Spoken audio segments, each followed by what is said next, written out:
Hi friends, welcome to my channel Ruchi to Learn. And first of all, thank you so much for a very big support and for so many views and giving me so much appreciation for my first video. So here I am back and today I am going to teach you basics of accounting. सबसे पहले तो मैं ये बोलना चाहती हूँ कि ये वीडियो अकाउंट्स ही सिर्फ पढ़ने वाले लोगों के लिए नहीं है। ये जो लोग को साइंस है, जो लोग को आर्ट्स है, जिन लोगों को बेसिक अकाउंट्स की जरूरत है, वो आज सीख पाओगे। एंड जो इवन सीए लेवल का है उसको भी journal entries is a very big fear for them, क्योंकि मैं खुद सीए स्टूडेंट हूँ तो मुझे पता है कि जर्नल एंट्रीज का फियर कैसा होता है। तो इजी टू लर्न टेक्निक है, just give me 5 minutes, pay attention and you will be able to learn it very easily. Okay, so let's start. सबसे फर्स्ट थिंग 11th स्टैंडर्ड में आते ही हमने सीखा गोल्डन रूल्स ऑफ अकाउंटिंग। क्या था? 3 type के account होते हैं, personal account, real account and nominal account. Personal account का रूल क्या है? Debit the receiver, credit the giver. जो अगर उसको एक पर्सन माना जाए, जैसे कि फॉर एग्जांपल माय क्रेडिटर, तो debit the receiver and credit the giver. ठीक है। Then real account, debit what comes in, credit what goes out. Example cash, cash जब आता है तो डेबिट करना है, जाता है तब क्रेडिट करना है। और नॉमिनल अकाउंट का है एक्सपेंसेस एंड लॉसेस को डेबिट करना है एंड गेन्स एंड इनकम को क्रेडिट करना है। ठीक है। But a very big problem for us is while passing the journal entries, हमें याद नहीं रहता कि पर्सनल अकाउंट है, रियल अकाउंट है, नॉमिनल अकाउंट है, कंफ्यूज हो जाते हैं, नॉमिनल एंट्री पास कर लेते हैं। ठीक है। तो मेरे पास एक इजी टेक्निक है, ये पार्ट आपको याद नहीं रखना है। ठीक है। बेस्ट पार्ट ये है financial statements. What are financial statements? Companies act 2013 बोलता है financial statement is equal to balance sheet plus PNL plus cash flow statement.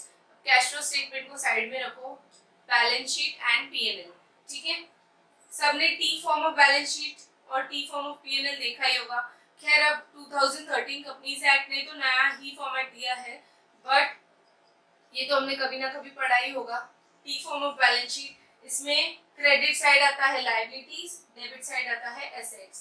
PNL में debit side expenses, credit side income.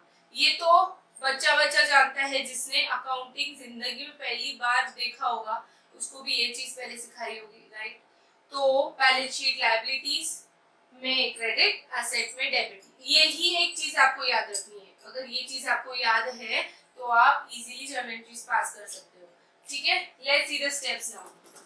Steps for passing journal entries. सबसे first आपको एक transaction अगर दिया गया है तो पहले देखो कि what all accounts are affected by that transaction. For example machinery purchased on cash basis, तो क्या क्या अकाउंट्स अफेक्ट हो रहे हैं? मशीनरी और कैश, राइट। तो मशीनरी अकाउंट और कैश अकाउंट, मेरा फर्स्ट आंसर अकाउंट्स अफेक्टेड। ये स्टेप्स है जो मैंने बनाए हैं, आपका फाइनल आंसर तो फोर्थ स्टेप ही है, एंट्री। एग्जाम में आपको सिर्फ एंट्री लिखनी है, ये तो आपका खुद का वर्किंग है, आपको करना है माइंड में करो वरना रफ वर्क करो। ठीक है। सबसे फर्स्ट अकाउंट्स अफेक्टेड तो अपना है मशीनरी एंड कैश। ठीक है। देन देखो कि उसका बैलेंस क्या है। तो मशीनरी कहाँ आता है? अपना बैलेंस शीट में एसेट साइड, और कैश वो भी बैलेंस शीट में एसेट साइड। मतलब उसका हमेशा डेबिट बैलेंस होता है, राइट। तो my answer for balance is debit for machinery and debit for cash. Okay. अब इफेक्ट, इस ट्रांजैक्शन में उस अकाउंट पे क्या इफेक्ट गिरा? तो मशीनरी, क्या मेरा मशीनरी गया या मशीनरी आया? मशीनरी आया, मैंने परचेज किया, मतलब इंक्रीज हुआ। यहाँ मेरे असेट में अगर मशीनरी है और मशीनरी परचेज होगा तो इसमें इंक्रीज होगा, राइट। तो मतलब डेबिट इंक्रीज है, effect is increase on machinery. और कैश क्या फ्री में आया क्या? मशीनरी नहीं, पैसा पे करना पड़ा। तो पैसा पे करना पड़ा तो पैसा गया, तो यहाँ जो असेट में मेरा कैश था पहले वो कम हो जाएगा, तो वो डिक्रीज हो जाएगा। ओके। तो effect on machinery will be increase and on cash will be decrease. तो finally my entry will be machinery account increase है तो उसको जो इंक्रीज है उसी में डालो डेबिट, मशीनरी अकाउंट डेबिट, और कैश कम हुआ तो उसको ऑपोजिट इफेक्ट डालो मतलब credit.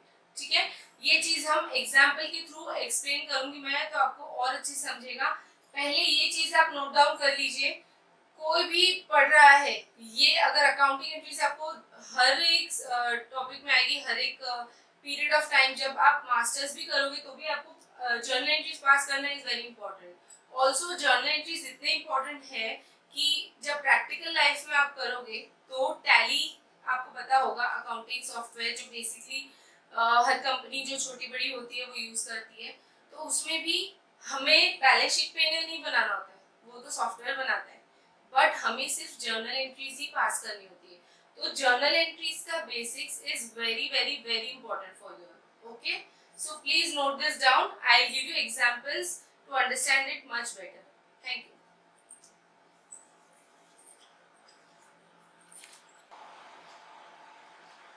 Okay friends, welcome back.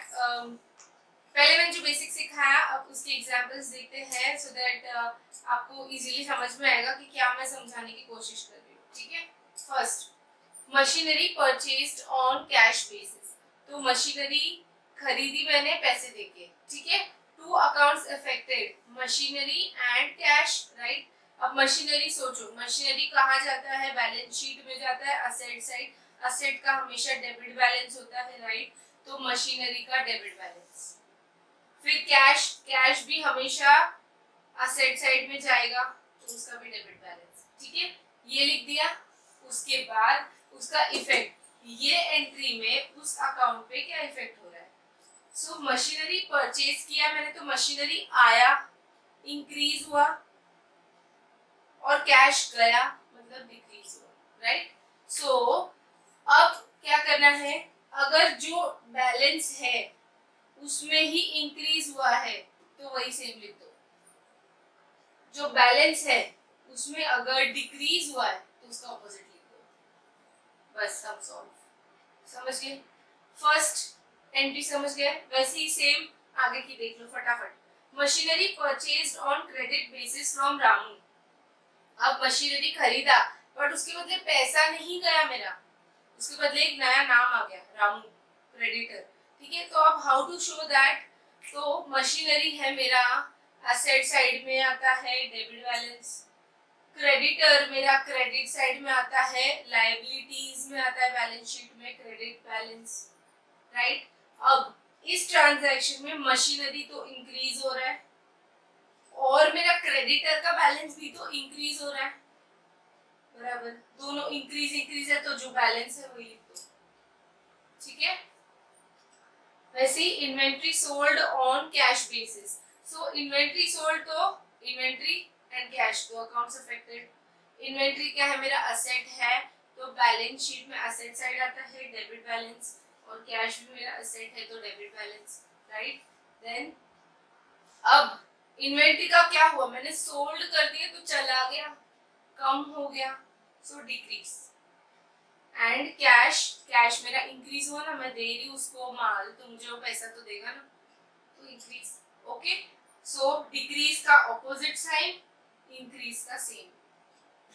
वैसे ही आगे के ट्रांजैक्शन, कैश परचेज है तो कैश मेरा परचेज किया मैंने तो कैश और परचेज दो अकाउंट्स अफेक्टेड हुए, कैश मेरा गया, परचेज आया, तो कैश डेबिट साइड आता है असेट साइड में, परचेजेस P&L में डेबिट साइड आता है ट्रेडिंग अकाउंट में, तो वो डेबिट आ गया। अब मेरा परचेज इंक्रीज हुआ एंड मेरा कैश डिक्रीज हुआ, तो वैसे ही साइन लगा देंगे। ठीक है, सैलरी पेड, सैलरी पे किया मैंने किसी को तो मेरा सैलरी इंक्रीज हुआ ना, मेरे P&L में जो सैलरी लिखा होगा उसमें वो अमाउंट इंक्रीज हो जाएगा, और मेरा कैश तो गया, तो कैश डेबिट बैलेंस होता है, डिक्रीज हुआ तो credit, and purchase debit balance increase हुआ तो debit. Okay, then capital introduced by partner X by cash, cash ले आया पार्टनर बिजनेस के लिए, अब पार्टनर बिजनेस के लिए ही लायबिलिटी है क्योंकि कभी ना कभी तो उसको वापस देना है, लायबिलिटी है मतलब क्रेडिट साइड आता है बैलेंस शीट के लायबिलिटी साइड। तो कैपिटल मतलब पार्टनर एक्स का क्रेडिट बैलेंस होता है, वो इंक्रीज हुआ तो क्रेडिट, और वो लाया पैसे तो कैश आया तो कैश डेबिट बैलेंस होता है, इंक्रीज हुआ तो debit. Okay, last example, loan taken, मैंने किससे लोन लिया, लोन का पैसा आया बराबर, तो दो दो अकाउंट से अफेक्टेड है, लोन और कैश। ओके, तो लोन का क्या बैलेंस होता है, हमेशा लोन मेरी लायबिलिटी है क्योंकि कभी ना कभी रिपे करना है, लोन मेरी लायबिलिटी है मतलब क्रेडिट बैलेंस, और कैश अफेक्ट हुआ ना, ऑब्वियसली मेरे पास पैसा तो आया, लोन वाले ने पैसा दिया मुझे, तो दैट इज डेबिट बैलेंस। तो इंक्रीज इंक्रीज हुआ दोनों भी, लोन में भी अमाउंट इंक्रीज हुआ, कैश भी आया, कैश में भी इंक्रीज, तो क्रेडिट और डेबिट। ओके, तो इस तरीके से हमको पता चल जाएगा डेबिट क्या करना है, क्रेडिट क्या करना है। बेसिक फॉर्मेट का पता ही होगा, जर्नल एंट्री कैसे लिखते हैं। जैसे कि फर्स्ट है तो machinery account debit to cash ऐसे लिखना होता है, और नीचे नरेशन लिखना होता है। नरेशन में क्या लिखने का, जो ट्रांजैक्शन उसने लिख के दिया ना वो सेम कॉपी पेस्ट कर सकते हैं। ठीक है, तो वैसे ही वैसे प्रेजेंट करना है, बस ये एक इजी तरीका है कि आप जर्नल एंट्रीज कैसे समझ सकते हो। बाकी प्रेजेंटेशन आपको कहीं भी मिल जाएगा, कोई भी बुक्स में मिल जाएगा, पर ये चीज आपको कोई भी बुक में नहीं मिलेगी। ठीक है, thank you so much for watching my video and please like, subscribe, comment and share my video, और सबको ये नॉलेज शेयर करो ताकि सबको बेसिक्स ऑफ अकाउंटिंग बहुत क्लियर हो, क्योंकि ये ना कि एकेडमिक्स में बट ऑल्सो आपको प्रैक्टिकल लाइफ में बहुत इंपॉर्टेंट है journal entries. Okay, thank you so much.